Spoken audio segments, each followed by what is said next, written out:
brothers and sisters, Assalamu alaikum wa rahmatullahi ta'ala wa barakatuh.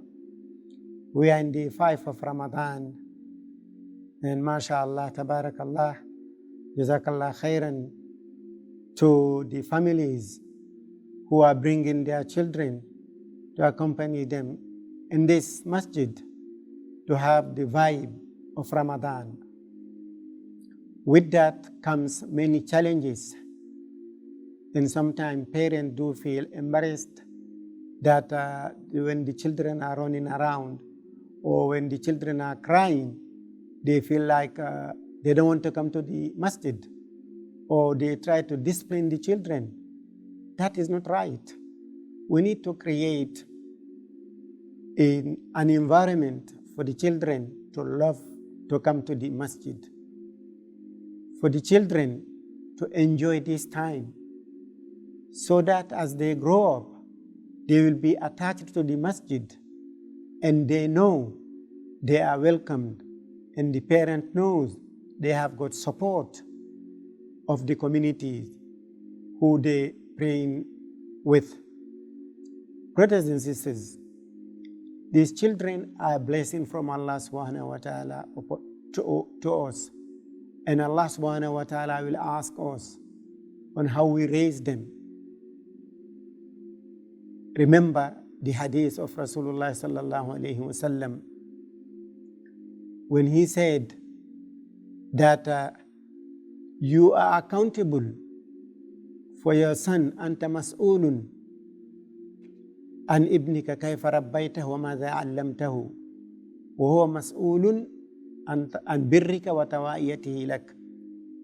This could be a hadith, it could be an athar from Umar ibn al-Khattab radiallahu ta'ala anhu, which means that you are responsible for your son or for your daughter, your child, how you raised him or her, what you taught him or her, and he is accountable for obeying you and obeying Allah subhanahu wa ta'ala.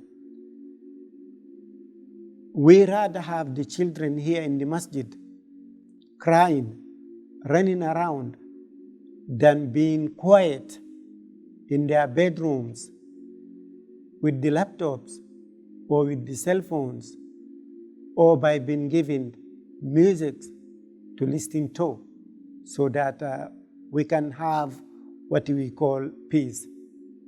Because as Rasulullah sallallahu alayhi wa sallam said in the hadith, kullukum ra'in wa kullukum mas'ulun an ra'iyati. You all are like a shepherd, and every shepherd is accountable for his animals. We also know what Allah subhanahu wa ta'ala told us in the Quran. He said, قُوا أَنفُسَكُمْ وَأَهْلِيكُمْ نَارًا. Save yourself and your family from the hellfire. وَقُودُهَا النَّاسُ وَالْحِجَارَةُ عَلَيْهَا مَلَائِكَةٌ غِلَاظٌ شِدَادٌ. This fire is lit by jinn and human being.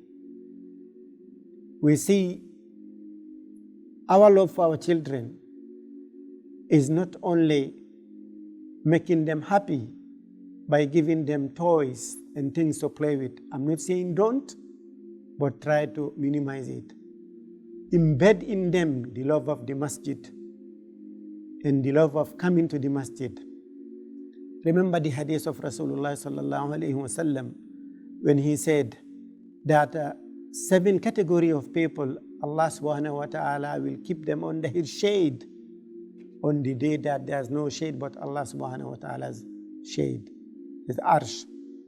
What is that? Among them, shabun nasha'a fi ibadatillah, and also rajulun qalbuhu mu'allaqun bil masjid. A youth that grew in the worship of Allah subhanahu wa ta'ala, and a person that his heart is attached to the masjid. If we yell and shout at our children or send them to mom to look after them when they are raising their voices, when they are running around in the masjid, we will make them to hate the masjid. We will make them to hate coming to the masjid.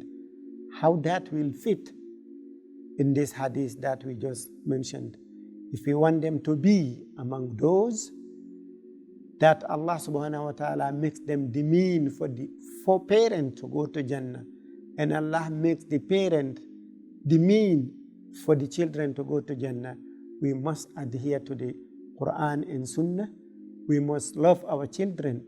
We must raise them with TLC, tender love and care, and that have to start in the masjid with the Quran and with the Sunnah. Those who have children, may Allah subhanahu wa ta'ala bless them. Those who haven't have children, may Allah subhanahu wa ta'ala grant them blessed children. Amin. ربنا اهد شبابنا وهد شباب المسلمين اللهم ثبتهم على الصراط المستقيم صراط الذين أنعمت عليهم من النبيين والصديقين والشهداء والصالحين وحسن أولئك رفيقا سبحانك اللهم وبحمدك نشهد أن لا إله إلا أنت نستغفرك ونتوب إليك والسلام عليكم ورحمة الله تعالى وبركاته.